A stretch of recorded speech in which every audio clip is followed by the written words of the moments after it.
السلام علیکم ورحمۃ اللہ وبرکاتہ۔ الحمد للہ رب العالمین والصلاة والسلام علی سید الانبیاء وافضل المرسلین نبینا محمد وعلی آلہ واصحابہ اجمعین، اما بعد۔ اعوذ باللہ من الشیطان الرجیم، بسم اللہ الرحمن الرحیم۔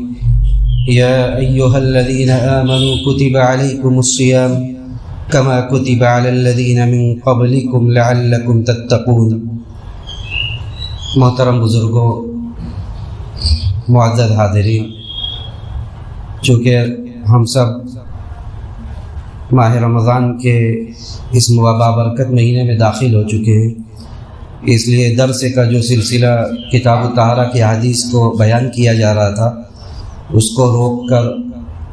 روزے اور رمضان کے متعلق بعض باتوں کو بیان کرنا مناسب سمجھا گیا ہے، جس کے لیے میں نے ان آیات کا انتخاب کیا ہے جو سورہ بقرہ کی آیات ہیں، رمضان کے روزے کی فرضیت سے متعلق اللہ سبحانہ و تعالیٰ نے نازل فرمائی تھی، کہ ان آیات پر ایک طائرانہ نظر ڈالا جائے کہ اللہ سبحانہ و تعالیٰ نے ان آیات میں کیا ذکر کیا ہے، کیا بیان کیا ہے۔ جو آیت کریمہ میں نے پہلی آیت پڑھی سورہ بقرہ کی، اس میں اللہ نے فرمایا کہ یا ایھا الذین آمنوا کتب علیکم الصیام،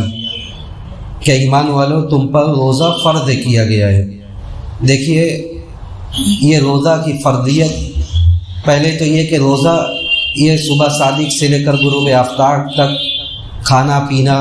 ہم بستری بیوی سے کرنا، ان ساری چیزوں کو منع کر دیا گیا۔ یہ کئی مرحلہ میں فرض کیا گیا۔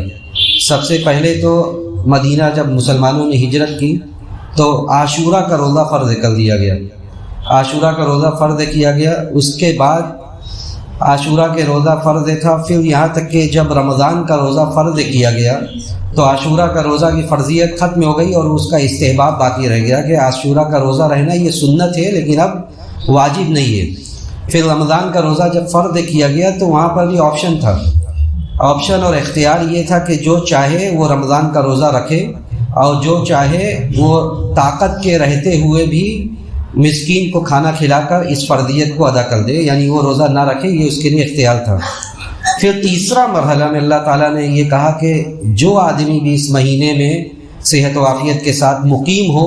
اس کے لیے روزہ رہنا یہ ضروری ہے۔ فمن شہد منکم الشہر فلیصم، یعنی یہ آپشن اور یہ اختیار ختم کر دیا گیا کہ اب جو بھی رمضان کا مہینہ پائے گا صحت و عافیت کے ساتھ اقامت کی حالت میں، اس کے لیے روزہ رکھنا یہ واجب ہو گیا۔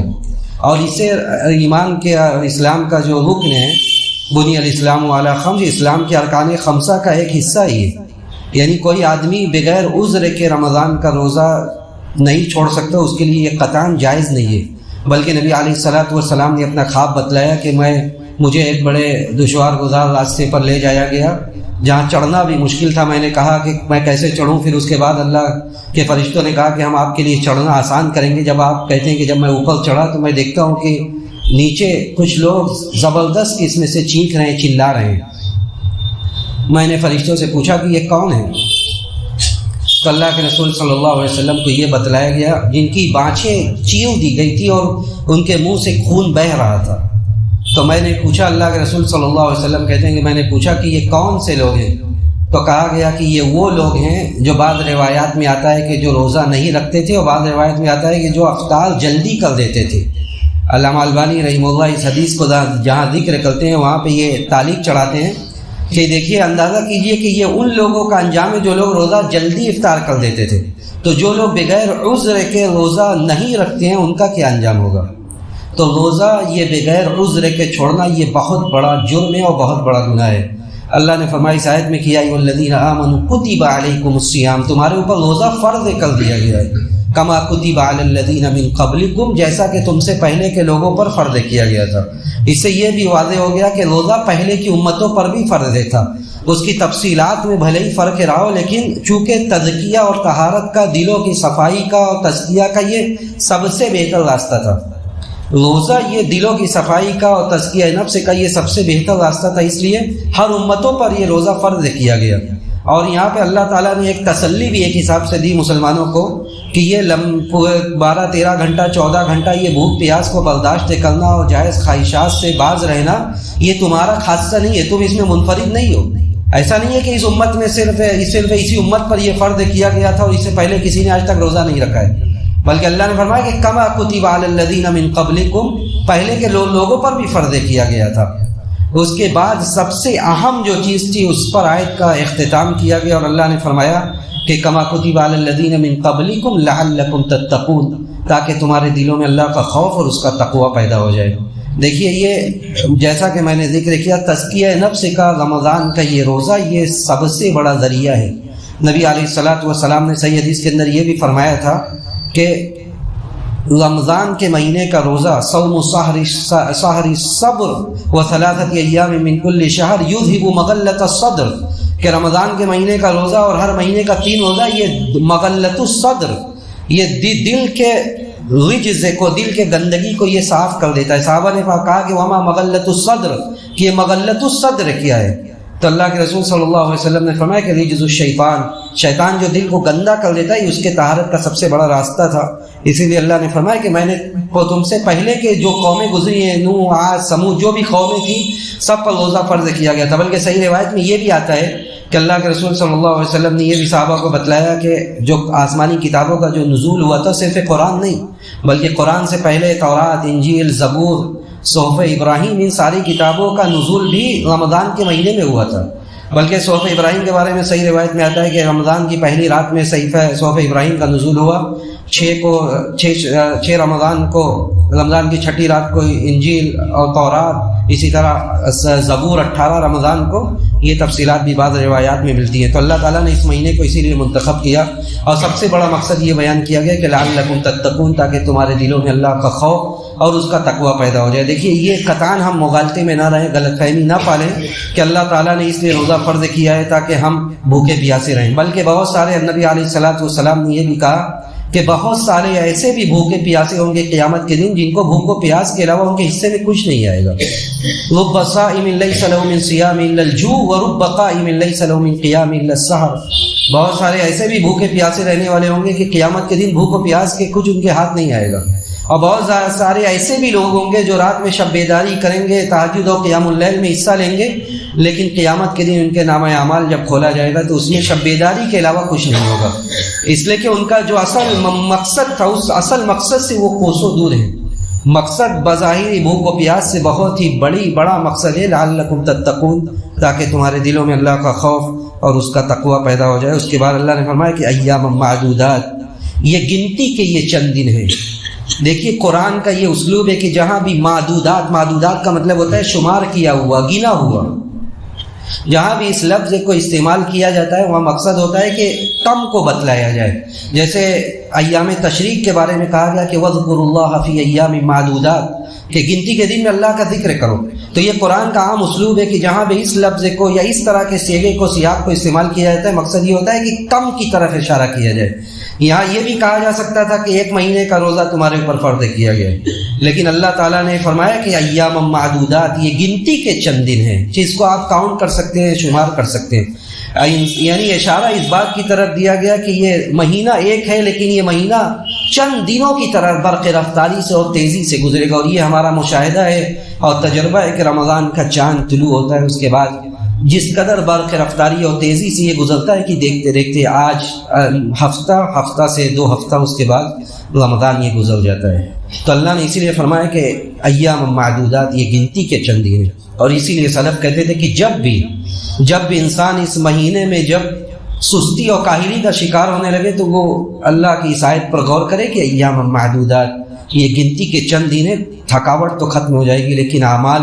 اگر ہم اس میں اپنی بخشش نہ کروا سکے تو ہم سے بڑا خائب و خاسر اور ناکام و نامراد کوئی نہیں ہے۔ تو وہ اس آیت کی طرف دیکھیں کہ گنتی کے چند دن ہیں، جو محنت کرنا ہے وہ گنتی کے چند دن ہیں۔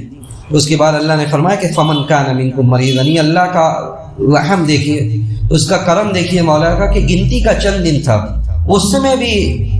استثناء کیا گیا، اس میں بھی آپشن اور اختیار دیا گیا کہ جو لوگ ایسے مجبور ہیں، جو بالمعنی صحیح معنی میں جو مجبور ہیں، وہ روزے کی اس